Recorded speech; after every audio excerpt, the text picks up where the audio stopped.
6장 1절부터 8절까지만 같이 읽겠습니다. 같이 읽습니다. 내가 봄에 어린 양이 7인 중에 하나를 떼시는 그때에 내가 들으니 내 생물 중에 하나가 우레소리 같이 말하되 오라 하기로, 내가 이에 보니 흰 말이 있는데 그 탄자가 활을 가졌고 면류관을 받고 나가서 이기고 또 이기려고 하더라. 둘째 인을 떼실 때에 내가 들으니 둘째 생물이 말하되 오라 하더니 이에 붉은 다른 말이 나오더라. 그 탄자가 허락을 받아 땅에서 화평을 제하여 버리며 서로 죽이게 하고 또 큰 칼을 받았더라. 셋째 인을 떼실 때에 내가 들으니 셋째 생물이 말하되 오라 하기로, 내가 보니 검은 말이 나오는데 그 탄자가 손에 저울을 가졌더라. 내가 네 생물 사이로서 나는 듯하는 음성을 들으니 가로되 한 데나리온에 밀 한 대요 한 데나리온에 보리 석 대로다. 또 감람류와 포도주는 해치 말라 하더라. 넷째 인을 떼실 때에 내가 넷째 생물의 음성을 들으니 가로되 오라 하기로, 내가 보매 청황색 말이 나오는데 그 탄자의 이름은 사망이니 음부가 그 뒤를 따르더라. 저희가 땅 4분 1의 권세를 얻어 검과 흉년과 사망과 땅의 짐승으로서 죽이더라. 아멘. 할렐루야. 우리는 요한 계시록 6장을 지금 보고 있습니다. 이 요한 계시록 6장에는 제목을 우리가 붙인다면은 예수님께서 7인으로 봉한 책 중에서 6째 인까지 떼시는 중에 8절까지는 넷째 인까지를 떼시는 장면이에요. 자, 그러면 질문을 하겠습니다. 요한계시록 1장은 내용이 뭡니까? 1장. 요한계시록 1장은 사도 요한이 반모섬에서 부활하신 예수님을 만난 것. 그래서 만나서 주님으로부터 계시를 받는 것. 그 다음에 요한계시록 2, 3장은 아시아 7교회의 상황. 그 다음에 요한계시록 4, 5장은 요한이 본 하늘 보좌와 그 주위의 광경들. 할렐루야. 이제 우리는 요한계시록 지난주에 5장에서 보니까 하나님께서 보좌에 앉으신 하나님의 오른손에 두루마리 책을 들고 계시는데 그 책이 어떠했다? 7인으로 봉함되어 있었다. 그래서 누가 자격이 있느냐? 천사가 물었을 때에 요한이 보니까 온 우주에 천지간에 아무도 그 책을 뗄 자격이 있는 사람이 없기로 요한이 울었더니 울지 말라. 유대 지파의 사자, 우리 예수님이 이기셨다 그런 뜻이. 다윗의 뿌리가 이겼노라. 그가 이 인을 떼시리라. 우리 이 천하 우주 만민 가운데 예수님 한 분만이 하나님의 비밀을 담은 그 책을 뗄 수 있다 그랬어요. 그게 이제 5장에 나왔는데 6장에 가서는 실제로 이제 인을 하나씩 떼는 게 나와. 인이 몇 개가 있다고요? 7개 중에 우리가 8절까지 읽은 것은 4번째 인을 떼는 게 이제 진행이 많이 되는 거예요, 지금. 그래서 1절과 2절은 첫 번째 인을 떼고, 그 다음에 1절과 2절은 첫 번째 인, 3절과 4절은 두 번째 인, 그 다음에 5절과 6절은 그렇죠, 세 번째 인, 그 다음에 7절과 8절은 네 번째 인.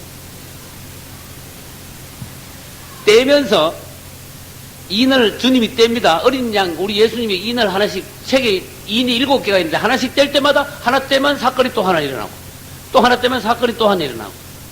그럼 여기서는 네 번째 인 뗄 때까지는 큰 사건은 아니고 뭔가 포괄적인 의인화된 사건이 일어나는 거예요. 요한계시록은 좀 어려운 것 같지만은 우리가 이 말씀을 안 들어놓을 수는 없습니다. 예를 들어서 집사님이다. 계시록에 대해서 한 번도 안 들어봤으면 말이 안 되죠. 그죠? 아무리 어려워도 요한 계시록에 대해서 우리가 교회에 몇 년 다니면요. 그래도 나는 다 이해는 못했어도 계시록에 대해서 들어본 건 있습니다. 뭐 인을 떼고 막 말이 막 등장하고 그것이 무엇인가 들을 땐 그래도 뭔가 좀 뭔가 희미하게라도 이해가 되었었습니다. 예수님이요 인을 한 개 띄면은 첫째 인인데 뭐가 나오는가 하면 흰 말이 나와요. 흰 말이 탁 등장하는 거예요. 흰 말이면 말이 혼자 나온 게 아니고 그 말 위에 말 탄자가 있단 말이에요. 흰 말과 탄자가 쫙 나와요. 두 번째 인을 떼니까 무슨 말이 나와요? 붉은색 말이 나와요. 세 번째 인을 떼니까 검은색 말이 나와요. 네 번째 인을 떼니까 청황색 말이 나왔어요.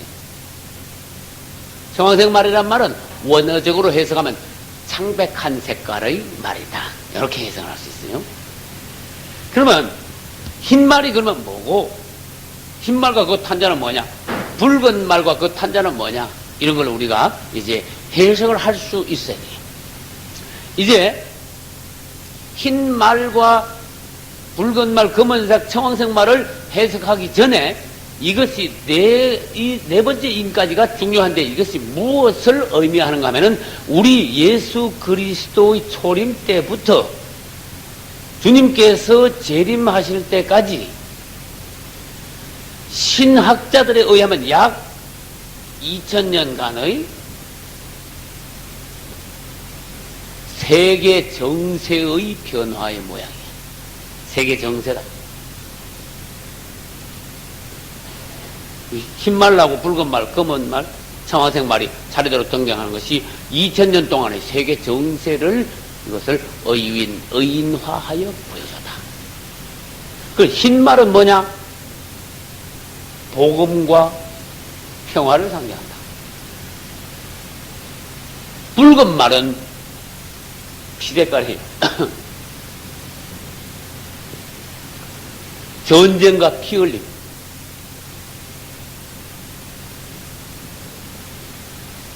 검은 말은요, 기근 있죠, 기근.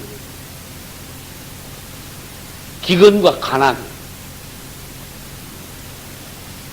청황색 말은 사람들이 병들어서 죽어가는 거예요. 질병과 사망.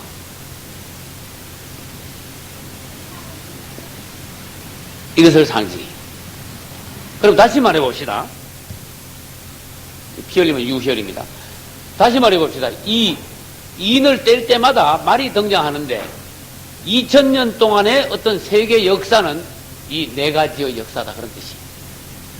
복음이 땅끝까지 전파되고 그 다음에 계속 전쟁이 있고 그 다음에 기근과 가난이 아무리 잘 사는 시대에도 기근과 가난이 따라오고 그로 인하여서 질병과 사망이 세계 도처에서 일어나는 거예요. 아무튼 말이 네 필이 달립니다. 네 필의 말. 이게 하나 떼고 둘 떼고 셋, 네 번째 인을 뗄 때까지 네 필의 말이 차례로 등장하지만 사실은 이 네 필의 말은 거의 동시에 등장하여 예수님께서 재림하실 때까지 계속 말이 막 계속 달리는 거예요. 말이 끝까지 달리는데 예수님이 재림하실 때까지 이 네 가지의 말은 이 세계 정세가 네 가지는 동시에 거의 동시에 일어나는 섞여서 일어나는 그러한 모양으로 세계 정세가 이어져 가다가 예수님께서 재림하심으로써 완벽하게 정리가 된다고 합니다. 이제 우리는 요한계시록이 좀 어렵지만은 하나하나 살펴가면서 또 듣고 또 자꾸 들으면은 앞으로 될 일을 이런 식으로 주님께서 계시하셨구나 하고 이제 알 수가 있습니다.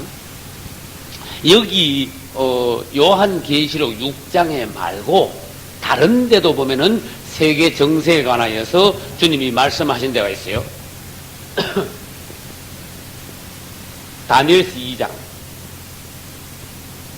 여기 보면 특별한 말씀이 있어요. 다니엘서 2장에 보면은 느부갓네살 왕이 꿈을 꾸었습니다. 거기 보면은 큰 신상에 관한 꿈을 꾸었어요. 큰 신상은 머리부터 발까지 네 가지 재료로 되어 있습니다. 네 가지가 금, 은, 동, 철. 이 네 가지로 되어 있어요.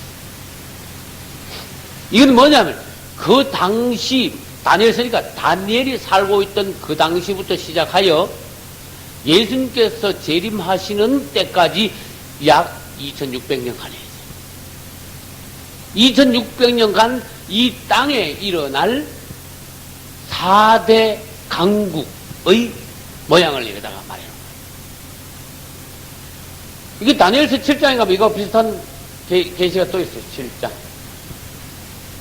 여기 가면 바다로부터 올라온 4마리 짐승이 나와.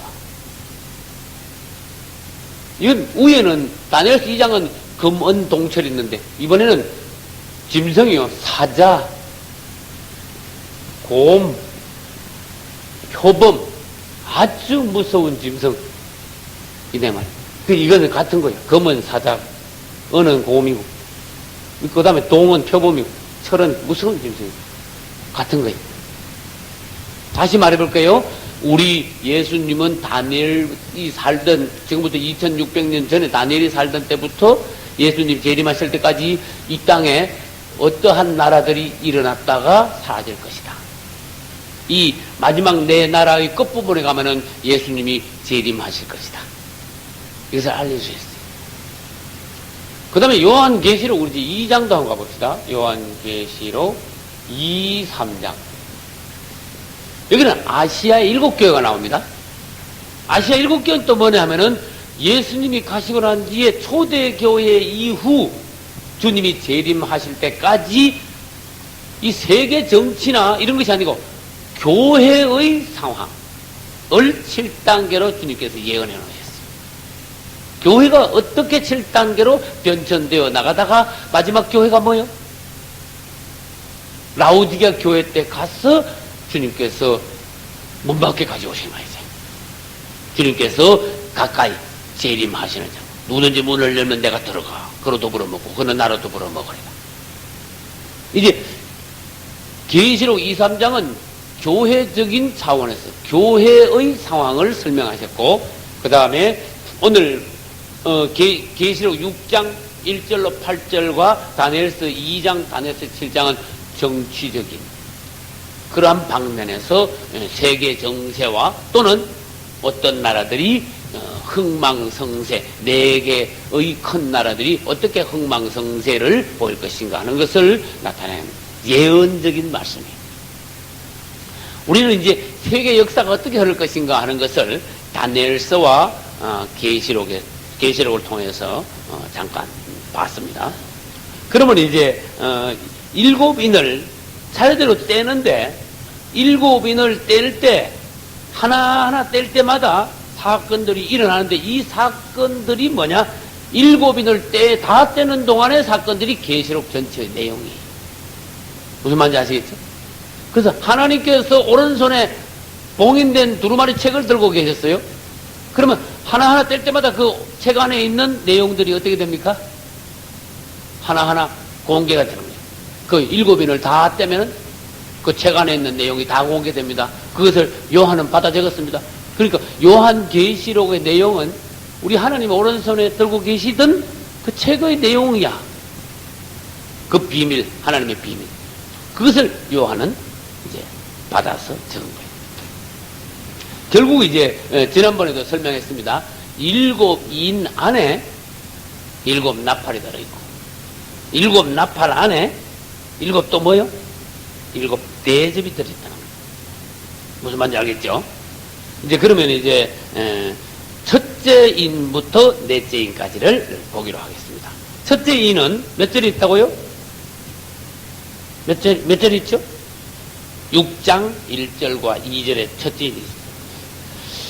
제가 읽겠습니다. 내가 봄에 어린 양이 7인 중에 하나를 떼시는데 그때 내가 드린 네 생물 중에 하나가 우레같이 말하되 오라 하기로. 주님이 책에 인을 뗄 때 네 생물 중에 네 인을 뗄 때마다 생물 하나씩 이제 말을 해요. 네 생물 중에 첫 번째 생물이 오라 하고, 영어로 말하면 come이야. come 하고 오라 하고 소리를 지르니까 말이 한 마리 등장을 다 하더라. 이 말이 무슨 말? 첫 번째 말은 흰 색깔 말이었다. 근데 이 말이 첫째, 손에 뭐를 가지고 있는가 하면 활을 가지고 있어. 둘째, 머리에 면류관을 썼어. 셋째, 막 보니까 힘이 좋아가지고 막 가는 데마다 막 싸워가지고 막 이겨. 그 다음에 앞으로도 또 막 이길 기세야. 이것이 첫째 인을 깼을 때의 모양입니다. 아까 첫째 인은 뭐를 말하는가 하면 흰 색깔 말인데 복음과 평화를 상징한다. 그랬습니다. 우리 예수님의 복음이 주님 가신 이후에 초대교회 시대부터 복음이 막 예를 들어서 말탄 기수가 막 싸우러 나가듯이 복음이 막 그런 식으로 막 쫙 온 세계 퍼져가 나가는데 이 복음이 가는 곳마다 패배하는 것이 아니라 복음이 가는 데마다 승리하더라고. 복음이 가는 데마다 이기더라 그런 뜻이. 그래서 복음이 가는 데마다 이기니까 영광의 면류관을 받는다. 승리의 면류관을 받는다 그런 뜻이. 복음은 가는 곳마다 핍박을 받습니다. 반대를 받습니다. 예수 전하다가 많은 사람들이 순교를 합니다. 그렇다고 해서 복음이 좌절되고 고만 전달되는 것이 아니라 복음은 아무리 마귀가 방해를 해도 어떻게 해요? 계속 승리해가요. 막 계속 땅끝까지 막 퍼져. 그래서 오늘날 여기까지 금산에 월평리까지 복음이 들어왔어. 할렐루야. 그리고 여러분들은 하나님이 건져 올렸어. 이 동네에 복음이 안 들어오고 금산에 뭐 예수 이름이 뭔지 모르고 교회도 없고 십자가도 없고 주의 종들도 와서 복음을 안 전하면 여러분들은 뭐 가만히 있다가 뭣도 모르고 가만히 살다가 그냥 뭣도 모르고 지옥을 가버려요. 그런데 이 복음이요 우리나라에서 일어난 게 아니라 우리 주님이 예수님이요 이스라엘에서부터 시작해가지고 온 땅끝까지 복음이 전파되리니 그제야 끝이 오리라. 복음이 오늘날 여기까지 왔어. 여기까지 와가지고 하나님이 점 찍어 놓은 주님이 기뻐하시는 아들 딸들을요 건져 올리는 거야. 마귀가 꽉 잡고 있던 하나님의 자녀들을 사단하고 우리 주님하고 싸워가지고요 뺏어오는 거야. 할렐루야. 우리는 원래는 마귀가 꽉 잡고 있던 마귀 거였는데 주님이 오셔가지고 싸워서 이겨가지고 우리를 주님의 것으로 다시 빼앗아 가셨어요. 그래서 이 복음의 전파는 뭐를 나타내는가 하면은 복음 전파 이꼬르 전쟁이에요.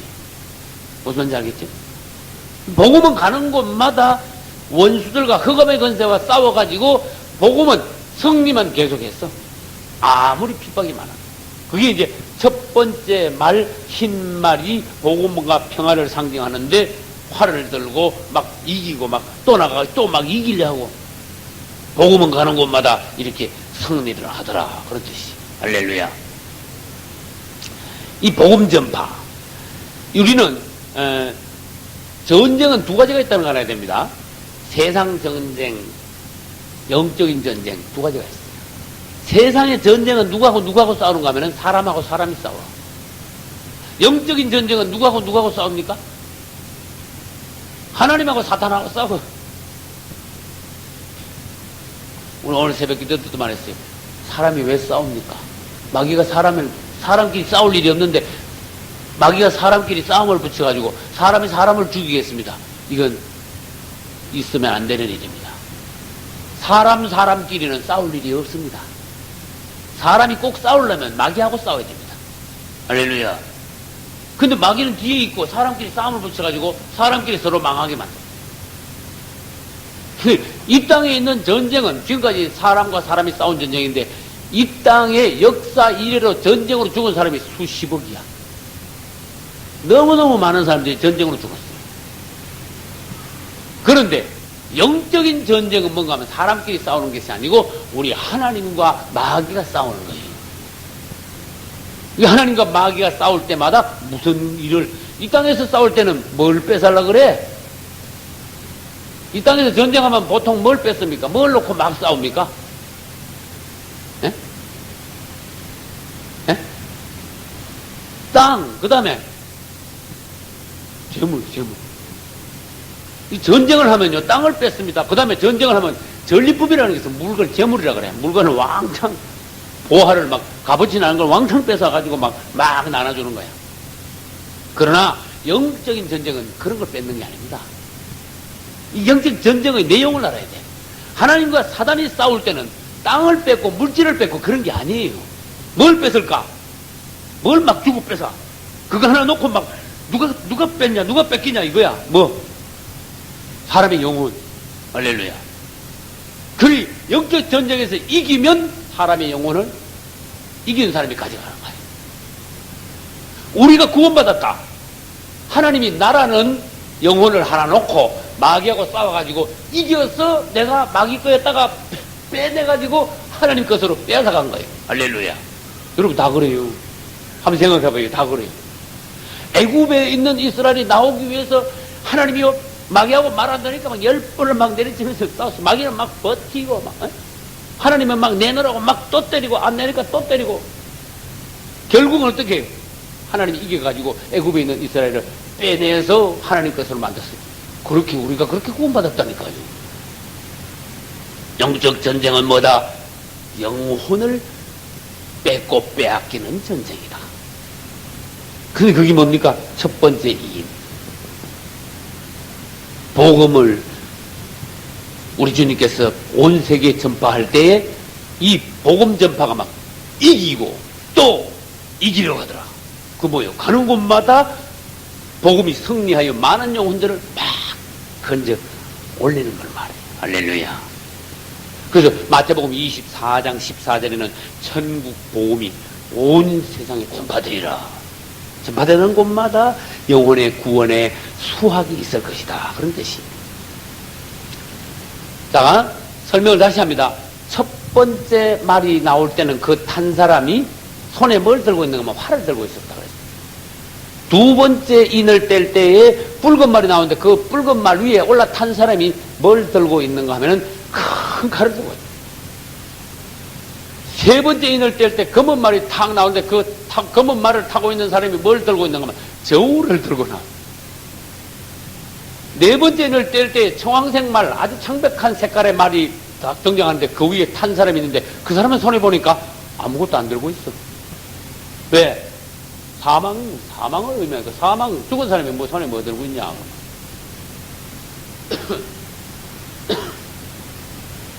이제 두 번째 말로 들어갑니다.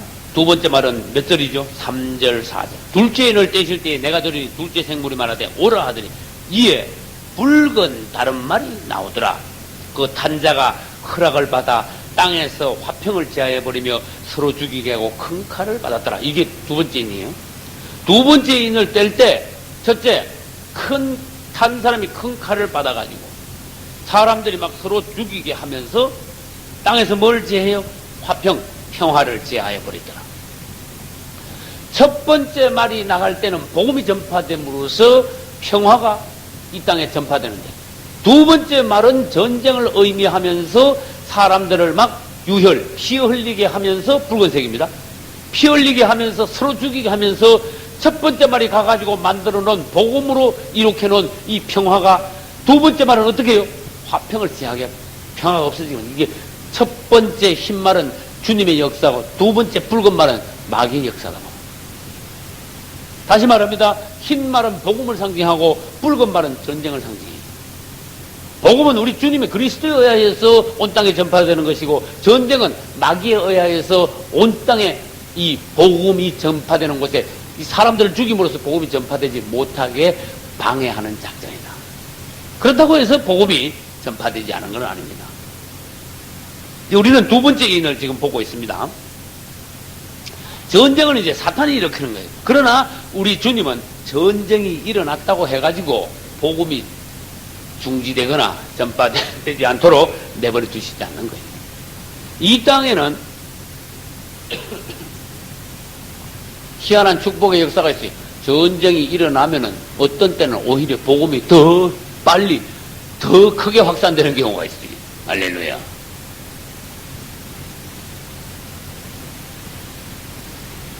지금부터 약 한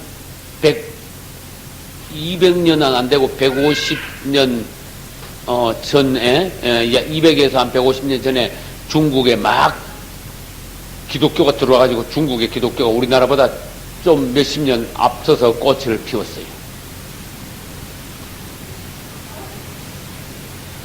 중국은 허드슨 테일러라는 영국의 유명한 그 세계적인 유명한 선교사가 중국 내지 선교회. 내지란 말은 중국 그 해안만 복음을 전하는 게 아니라 중국은 땅덩어리가 워낙 크기 때문에 그 내륙 깊숙이 얼마나 많은 사람들이 삽니까? 그들을 구원시키기 위해서 영국의 허드슨 테일러 선교사는 내지 선교를 만들어가지고 1000명의 선교사를 보냈어요.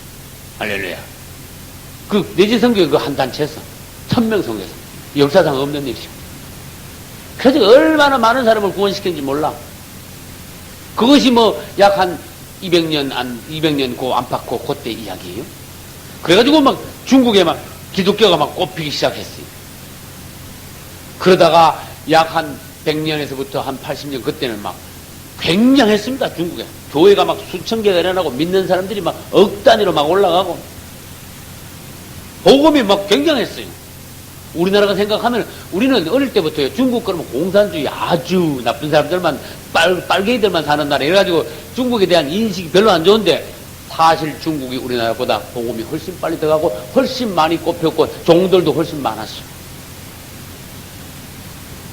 근데 마귀가 이렇게 보니까 큰 땅덩어리 막 복음이 얼마나 막 크게 확산이 돼가는지 교회가 막 일어나고 맨날 구원받은 사람들이 막 수만 명씩 막 그 중국 전체에서 막 올라오거든. 마귀가 이거 안 되겠다. 무슨 조치를 해야 되겠다. 그래서 마귀가 일으킨 것이 중국 공산당이에요. 공산당은요, 교회를 비기 싫어해요. 중국 공산당. 누가 일으켰어요? 호택동의 중국 공산당을 일으켰어요. 그래, 말하자면 자유당은 지금 중국 국민당 장개석이고 장점인이라 그러죠. 모택동 마오쩌둥이라 그래요. 모택동이하고 장개석이하고 싸워가지고 공산당이 이겼어. 공산당이 이기니까 중국 전 지역이 공산화돼가지고 뭐가 됐습니까? 기독교가 말살시켰어. 그러나 사실은 기독교가 없어진 것이 아니고 기독교가 숨어 들어가는 거예요. 여러분, 핍박이 심할 때 믿는 사람은 더 진실해. 할렐루야. 더 뜨겁게 믿는 사람이 나와. 그건 역사가 증명해.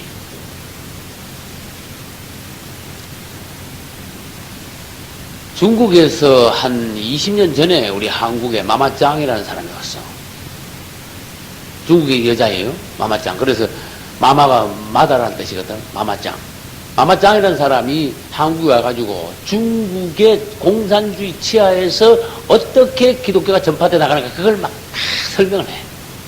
그 테이프 90분짜리 테이프 두 개에다가 간증을 했는데 180분 3시간을 간증한 거야. 중국 기독교에 대해서. 그 핍박이 센 가운데서도 진짜 예수 잘 믿는 사람, 정말로 뜨거운 사람들만 자기가 알기로 1억 이상 있습니다. 그래. 20년 전의 이야기야. 내가 그 테이프를, 이야, 이거 살아있는 거 아니야. 이거 말을 들어보면 그 사람 음성 자체가 성령이 충만해가지고 베드로가 무슨 절라 이렇게 설교했겠다 싶어. 그 정도로 막, 마마짱 여자가 막, 목소리가 대단해. 충만해, 아주. 번역도, 통역도 잘했어. 그래서 우리는 중국이 공산화되고 난 뒤에 기독교의 상황을 그런 사람들을 통해서 간증을 듣고 알 수가 있어요. 뜨거운 사람이 더 나오더라. 그 말이야. 그러면 명목상은 외적으로는 중국의 기독교가 공산당에서 밀려가요. 어디로 갔는가 하면 대만으로 갔어요. 대만. 대만에 아시죠? 타이완이라 그래. 대만, 타이완. 그때 중국에서 하나님의 큰 종들이 대거 대만으로 갔습니다. 갑자기 대만의 인구는요, 몇 배로 불어났어. 그 아주, 말하자면, 기독교로 말하면 황금어장이야. 대만 서만이. 그래서 중국 본토에서 예수 잘 믿던 종들이 대만에 가가지고, 대만 그 섬 덩어리를 완전히 복음화를 시킨 거야. 그 대만 안에는 정말로 신실한 예수 잘 믿는 사람들이 프로테지로 말하면 우리나라가 아무리 기독교 믿는 사람이 많다 하지만 그거 훨씬 더 올라갔어. 대만이.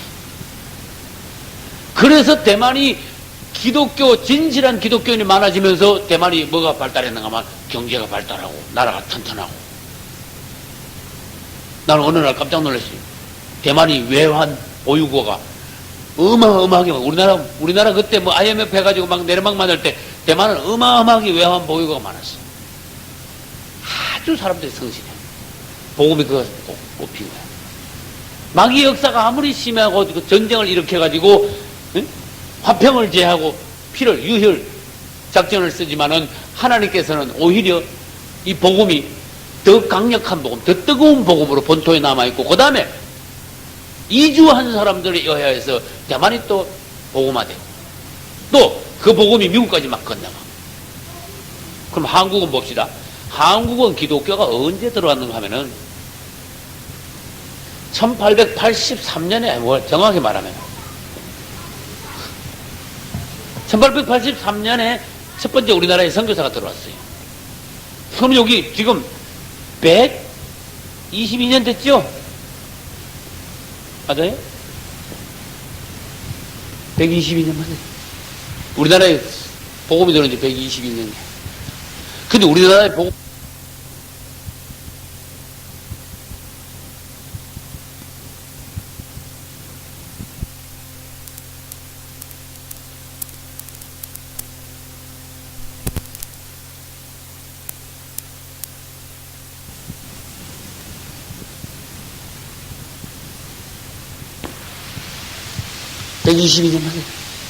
우리나라에 복음이 들어온 지 122년이에요. 근데 우리나라에 복음이 들어와가지고 한 6, 70년 전에 복음이 제일 꽃이 피었어요. 근데 우리나라에 복음이 활짝 꽃이 핀 것은 서울이나 남한이 아니라 북한이에요. 평양에 복음이 꽃이 피었어요. 그 당시 어떤 사람이 간증하는데 평양은 예수 안 믿는 사람보다 예수 믿는 사람이 더 많았습니다. 교회가 얼마나 많은지 주일날 옛날에 땡그랑 정 알아요? 교회당 주일 되면 교회마다 막 땡그랑 평양시내가 종을 쳤는데 난리 막 온 평양시내가 전부 다 교회 종소리야. 땡그랑 교회마다 종을 하지. 반 넘어가 예수 믿으니까 주일날 다 문 닫아 다 쉬어. 교회 가는데 그냥 안 가고 전부 한복을 갈아입고 가. 그 당시 한복은 흰 색깔이야 전부 다. 예수님 신부 같아. 할렐루야. 그래서 평양 시내가 주일날 보면은 하얀 예수님의 신부들의 그 물결이 평양 시내를 뒤덮었다. 교회당의 종소리가 얼마나 평양 시내를 전체를 울려 퍼졌다. 천국 같았다. 할렐루야. 여차하면 이제 평양 시민들 100% 다 지금 예수 믿게 생겼어. 마귀가 또 어떻게? 이렇게 보더니 저거 안 되겠다. 그러니까 마귀가 일으킨 것이 북한의 공산정권이 또 그렇게 들어오게 한 거야. 김일성이를 통해 가지고 북한의 공산정권이 갔어. 그래가지고 전쟁을 일으켜가지고 교회를 말살시키고 목사들을 죽이고 해가지고 막 일부는 막 남한으로 막 도망오고, 북한에서 남한으로 도망온 목사님들이 굉장히 많아요. 그리고는 도망 못 온 목사님들이나 성도들은 지하로 숨어 들어가가지고 남 모르게 가만히 예배를 드리는 거야.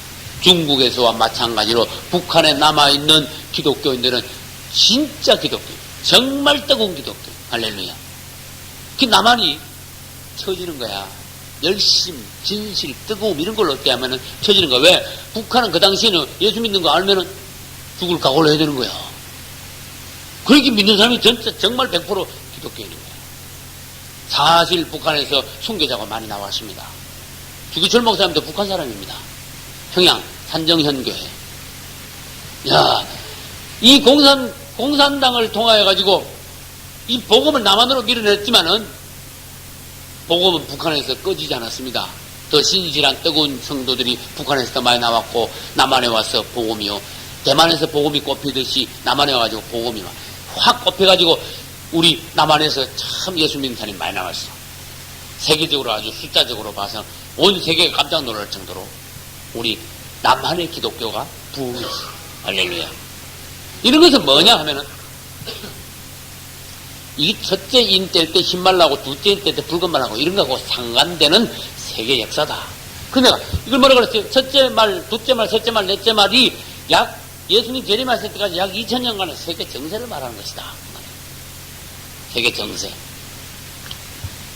그 다음에 예수님이 셋째 인을 세계에 있는 7개 인 중에 세 번째 인을 딱 떼는데 사건이 또 쫙 일어나는데 말이 막 타가닥 나오는데 검은색 말이 탁탁탁 나오는데 그 위에 탄 사람이 다 뭘 들고 나왔어? 손에 저울을 들고. 흰색은 복음과 평화요, 붉은색은 전쟁과 유혈이요, 검은색은 기근과 가난이라. 저울을 왜 들고 나왔는지 아시는 분? 네? 기근, 가난이. 기근이 뭡니까? 곡식이 없어, 먹을 게 없어 죽을 지경입니다. 그러니까 곡식을 대는데 아주 세밀한 저울 가지고 조금 대가 팔고 그래. 대박으로 휙휙하게 파는 게 아니야. 저울로 아주 정밀하게 돼. 저울로 곡식을 댄다. 이것은 성경에 무슨 뜻인가 하면 그만큼 곡식이 귀하여 저울로 된다. 말로 막 말대기로 되는 게 아니라. 얼마나 비싸게 됐느냐. 저울을 가져나가지고 되는데 한 데나리온에 밀 한 대요. 기가 막힌 거야. 여러분 한번 생각해봐요. 한 데나리온 하루 종일 남자들이 일해가지고 겨우 품삯 저녁에 밀 한 대 받아가. 이거 죽을 지경인 거야. 밀도 그냥 밀인지 아세요? 우리나라 말로 껍데기 안 벗긴 거. 내가 여 월평리에 13년 전에 와가지고 동네 분들하고 이야기하는데, 옛날에는 누구 집에서 일 시키면요, 돌아가면 시켜야지, 어? 자기 일 안 시키면 나는 왜 일 안 시켜주냐? 가서 막 따지고 그랬대. 그 하루 종일 일하면 껍벌이 서대 받아가지고, 서말이 아니야, 서대. 그러면 밀 한 대 받아가면 그것이 뭐냐?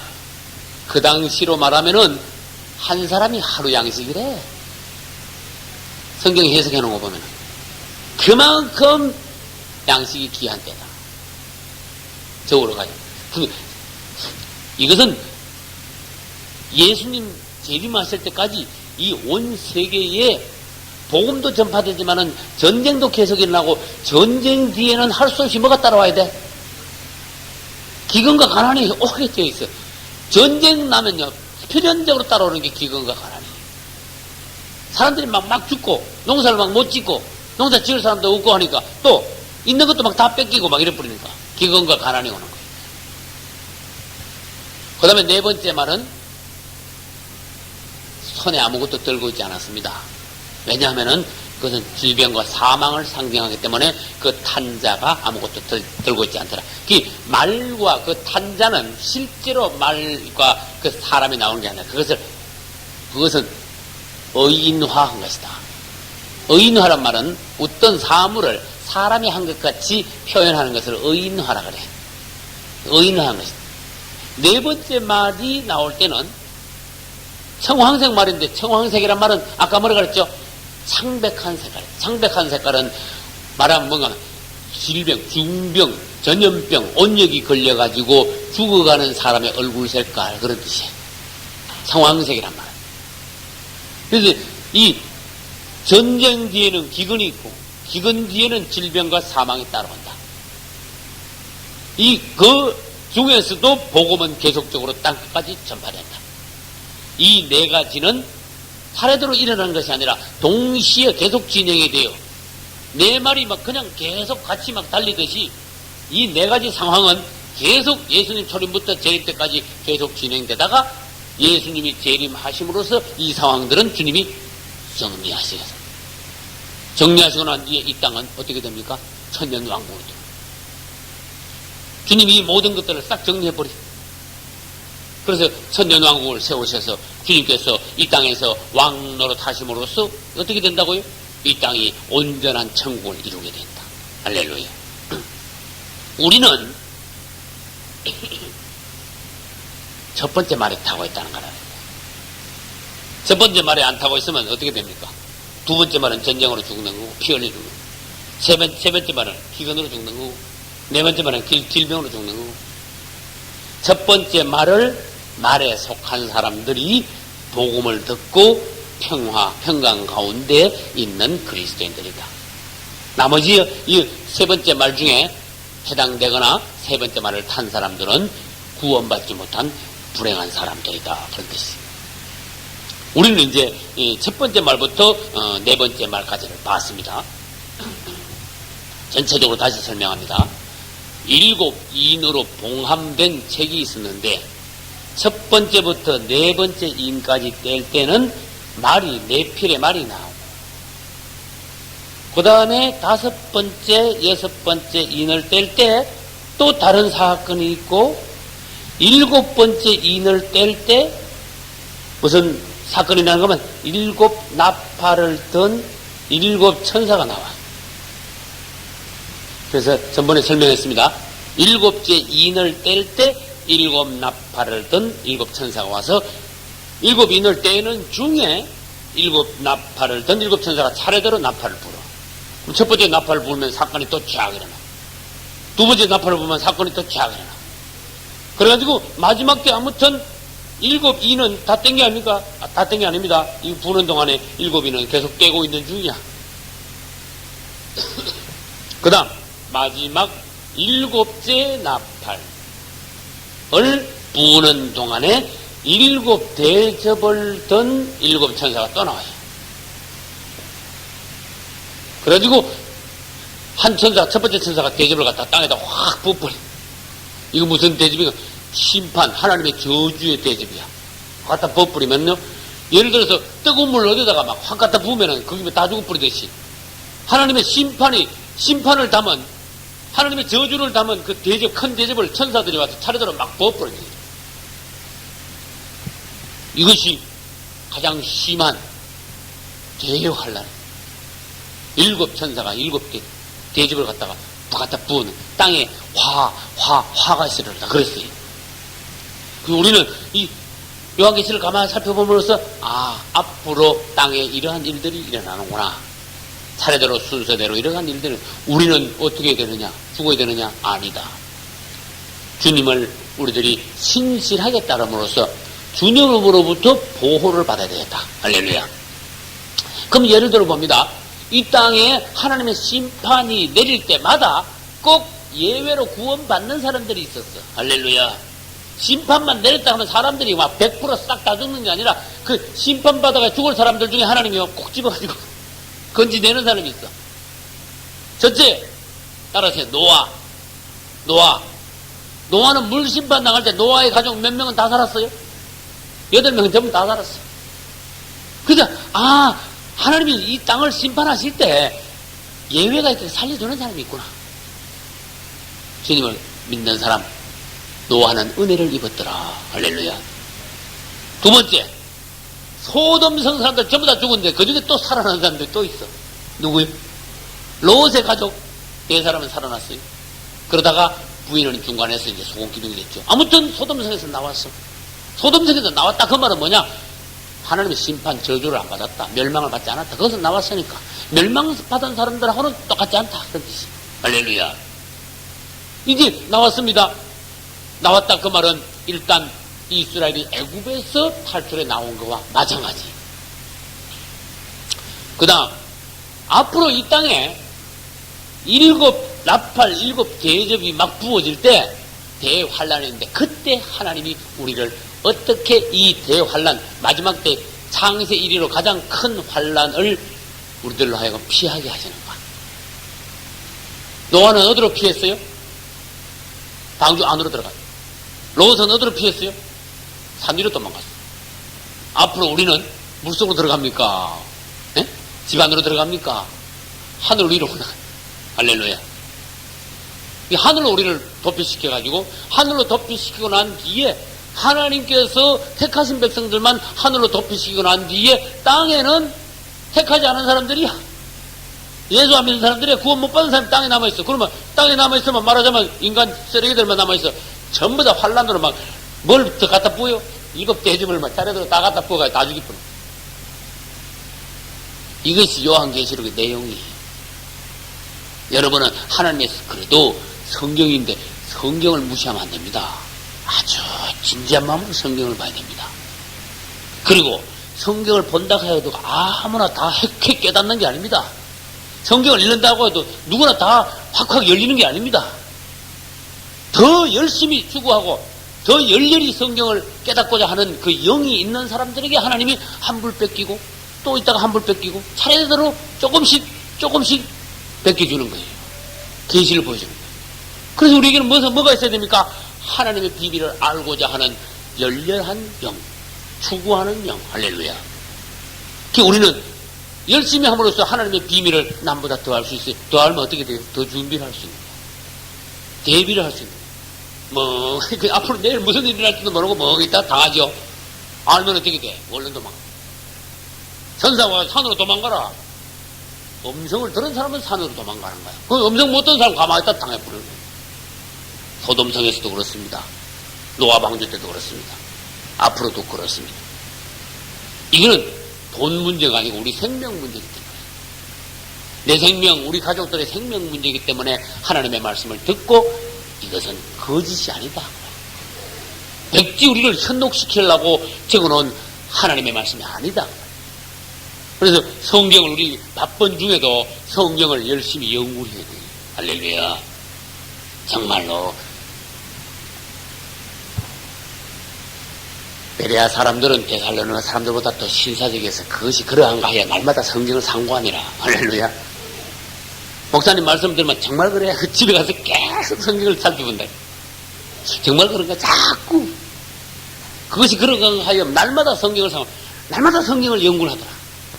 근데 요즘 사람들은 희한하죠. 마귀가 막 뺑뺑 도니까 더 바쁘대. 옛날보다 더 바쁘대. 어떻게 해야지 도무지 하나님 앞에 시간이 남을까? 더 바쁘대. 안 되겠죠? 한번 생각해. 주님이 우리에게 시간을 벌게 해 주셨으므로 이 남은 시간을 주님께 조금 더 드려야 되겠다. 할렐루야. 나는요, 내 혼자 살면서 난 내 느낀 걸 말해볼게. 이야, 옛날 내 어릴 때 살던 시절하고 이렇게 문화가 발달했구나. 어릴 때 화장실 가려면 밤에도요, 무서워가지고, 밖에 나가가지고, 밖에 나가면 바로 온가, 누가 화장실을 옛날에 바로 밖에 나가 바로 짓는 사람이 있습니다. 또 한참 또 가야 돼. 가가지고, 겨울이고 여름이고. 근데 요즘은 빨래도 집안에서, 화장실도 집안에서, 밥도 집안에서, 방을 전부 다 해버려요, 다. 응? 세수도 집에서, 목욕도 집에서 다 해버려. 이야, 이거 축복이다. 하나님 우리를 이렇게 복 주셨다. 이 남은 시간을 우리는 주님께 드려야 돼. 할렐루야. 이게 이만큼 잘 살고 있는 시대다. 왜 잘 사는 걸 모르냐? 옛날보다 얼마나 잘 살고 있는데. 그래도 아직도 남 잘 사는 거 보니까 나는 가난한 줄 알아. 가난한 게 아니에요. 잘 살고 있는 거예요. 문화가 그만큼 발달한 만큼 사람들은 오히려 감사하고 하나님께 시간을 바치는 게 아니라 오히려 세상적으로 더 빠지고 영적으로 더 해이하고, 말하자면 나사가 더 풀리기가 쉬워요. 우리는 조심해야 돼요. 하나님 은혜 가운데 우리는 이런 비밀을 알게 됐습니다. 이런 비밀은 다시 말합니다. 아무나 아는 것이 아닙니다. 앞으로 여기서 끝나는 게 아닙니다. 지금 이제 겨우 6장이야. 22장까지 지금 계속 나가야 돼. 이 동안에 우리는 하나님께서 이 땅에 앞으로 일어날 일들에 관하여서 지금 말씀하고 있어요. 맞죠? 4장 이후로는 뭐예요? 앞으로 계속 앞으로 있을 일들만 보여주시는 거야. 하나님이 앞으로 일어날 일들을 우리에게 보여주신다는 것은 이건 보통 축복이 아닙니다. 하나님의 비밀을 공개하는 거야. 귀 있는 자는 들어라. 할렐루야. 귀가 있는 사람만 들어라. 듣고 살아라. 우리는 하나님이 들을 수 있는 귀를 주시면 감사합니다. 열심히 살면서 하나님의 복음의 말씀을 받아들이고, 이를 내가 진지하게 받아들이면서 복음 안에서 하나님의 뜻대로 살면서 내가 살고 가족들도 구원시키고, 또 이 땅에 살면서 최대한 하나님의 일을 크게 하고 주님께 갔을 때 칭찬 듣고 상 받고. 할렐루야. 여러분 다 이렇게 되시기를 예수 이름으로 축원합니다.